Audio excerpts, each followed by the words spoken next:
Knights of the Old Republic treats the monomyth with care equal to an ancient Jedi text, because it is the ancient Jedi text.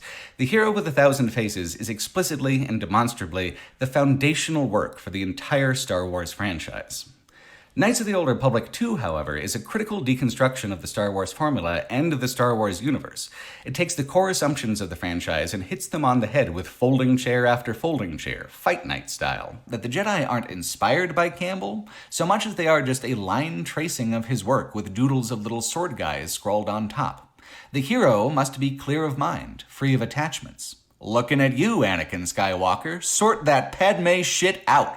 Episode 5, The Empire Strikes Back, uses Yoda and Dagobah Swamp as a replacement for the encounter with Goddess, where learning the ways of the Force from a flippant Muppet satisfies Campbell's requirement for a feminine divine. There's actually an in-game terminal that shows how the layers work together and shows exactly what you've opened and closed, the caveat being you have to partially reset the puzzle to return to the front room where that display is kept. It's obtuse and a little annoying, but also completely on point. It seems like exactly the kind of over-engineered space fascist bullshit that's constantly getting in the Rebels' way in the mainline movies.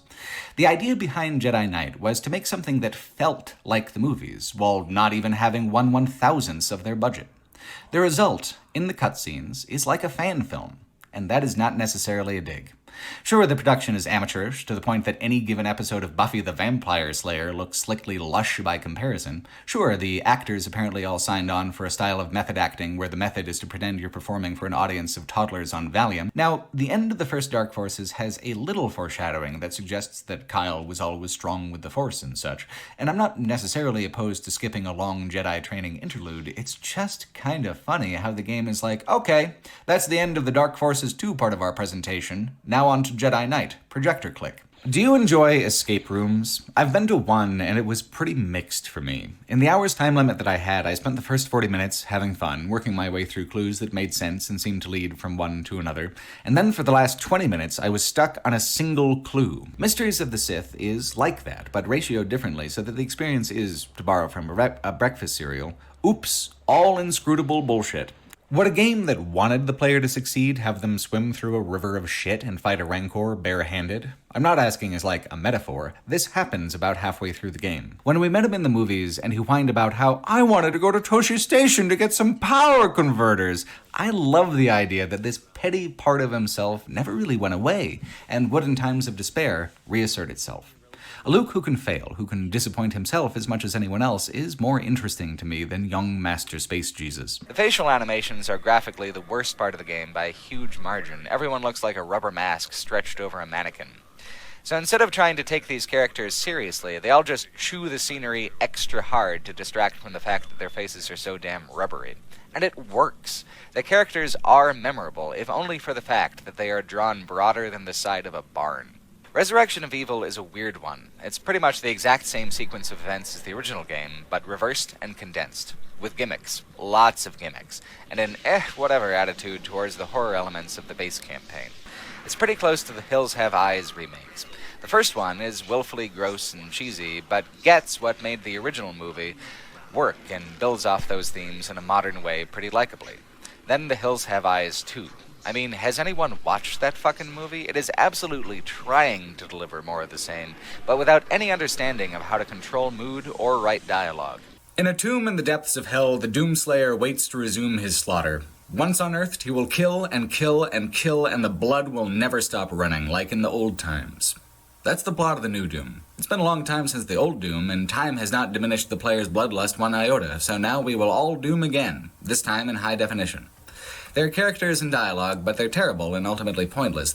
The thing is, neither of the other, two characters in the game seem to have personalities or tangible motivations. And then there's moments of revelation and exposition which are nothing more than piles of buzzwords. Urgent demon energy analysis. Dimensional complication artifact betrayal. You have to put the spork in the sprocket to charge the demon locket. Survival mode taught me a lot about Fallout 4, and I think it's a DLC in itself, albeit a free one that does nothing but recontextualize existing mechanics. It recontextualizes the living shit out of those mechanics, though. You know, it's hard to actually even know where to begin with Red Faction 2. The game is, from start to finish, a total failure to understand what worked about the first game. And then, a whole lot of extra mediocrity thrown in for good measure. On the base of a statue to Sopot, the game's first villain, a plaque reads, Chancellor Sopot, gotta love the guy, or you will die. Is it parody? Or is it some kind of not giving a shit? I honestly cannot for the life of me figure out if this entire game is some kind of joke. So not only does it sucks in a way that forces you to replay large sections of it. And, in keeping with its commitment to cheeseball video game design, it has some of the most hilariously bad ambient dialogue I've ever heard. Within 2 minutes of firing up the very first level, an enemy shouted at me, "I'm planning a funeral! It's gonna be yours!" You know, on some weird deep level, I think I might have missed dialogue like that. High-budget games have a lot riding on at least being somewhat respectable as a piece of entertainment media, of having a little meaning and a little class. Here, no shit's given, no shit's taken, it is a zero-sum shit parade. Who is this game even for? With its middle school boy power fantasy plot and lazy/sloppy design, who is this game's target demographic? It throws out almost everything that made Red Faction memorable in exchange for a collection of meaningless back-of-the-box selling points held together with Elmer's glue and snot. What's really striking, though, is how enjoyable it is to be a terrorist in this game. It seems like it would be really heavy and kind of a big deal, but the magic of Guerrilla is that the game is able to let you take this role without even really thinking about it, certainly without minding it. The game says, you like explosions, right? That's what you're here for? And the player says, oh yes, most explosions possible, please. So the game replies, all these guys, I mean literally all of these guys, are bad guys. And it would be great for everybody if you just took them out with explosions. Most explosions possible, right? Every single aspect of the pacing is self-determined. Broadly, this is true for most open-world games. Like, you could easily say the same thing in general terms of Tom Clancy's Ghost Recon Wildlands, but the lack of feedback from the Elden Ring user interface really is significant.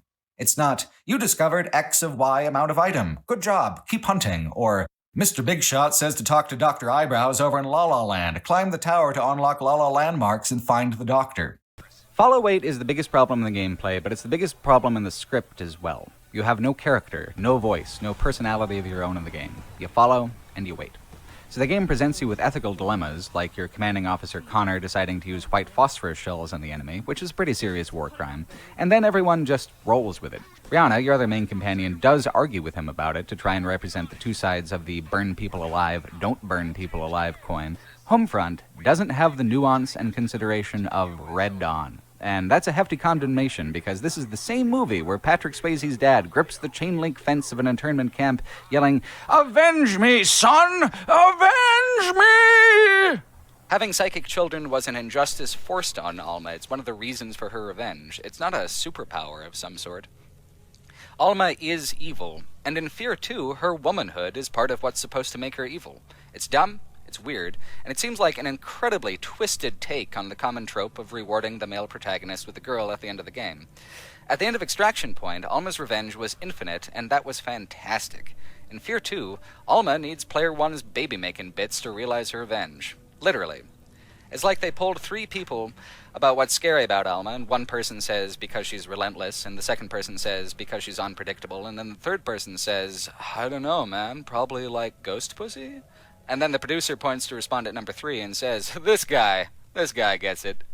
The game I played, and Steam insists it is indeed F.E.A.R 3, is possibly the most self-defeating game I've ever seen. But let's talk about how Alma is used throughout the whole campaign, as a brand icon.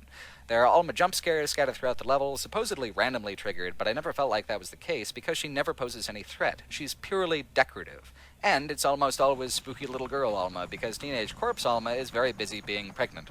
9 months pregnant. It's difficult to even convey what a wild tonal shift it is to go from Far Cry 1 to 2. It's like saying, if you enjoyed Arnold Schwarzenegger in Commando, you'll love its sequel Blood Diamond with Brad Pitt. For example, why simply kill everyone at a corporate farm when you can first arrange for a canister of chemicals to be sprayed by plane, withering the crops and destroying the enemy's cover?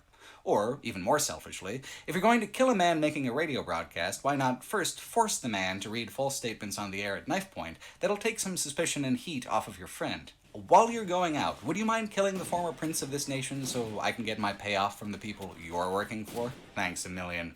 When Jason Brody begins the game, he's trapped in a cage with his older brother. His older brother is a Marine, gruff, collected, the kind of protagonist that you'd expect, but Vash shoots him and you get Jason instead.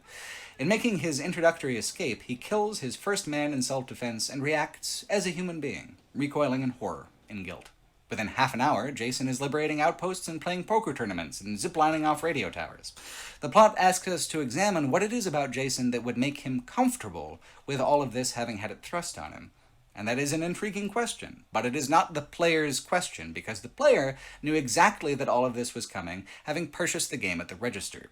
And then, I cannot stress this enough, the entire Rakyat tribe was just hanging out and watching them fuck, quietly and in rows. So when Jason makes his big speech, and Yohalim tells me that Jason was somehow misinterpreting this situation, I just don't see how. I mean, what an idiot, thinking he's special just because the whole goddamn lot of them were cheering him on while the most important, most attractive member of the tribe rides it, his pony. It's not that the game fails to exaggerate these things to the point of satire, it's that these things fail to subvert the cliches they are on the surface level, and never achieve the satire at all in the first place. I mean, even I would not have gone so far as to guess that Jason was firing sperm at the big monster creature, because I figured that would be the shallow and dumb interpretation, right?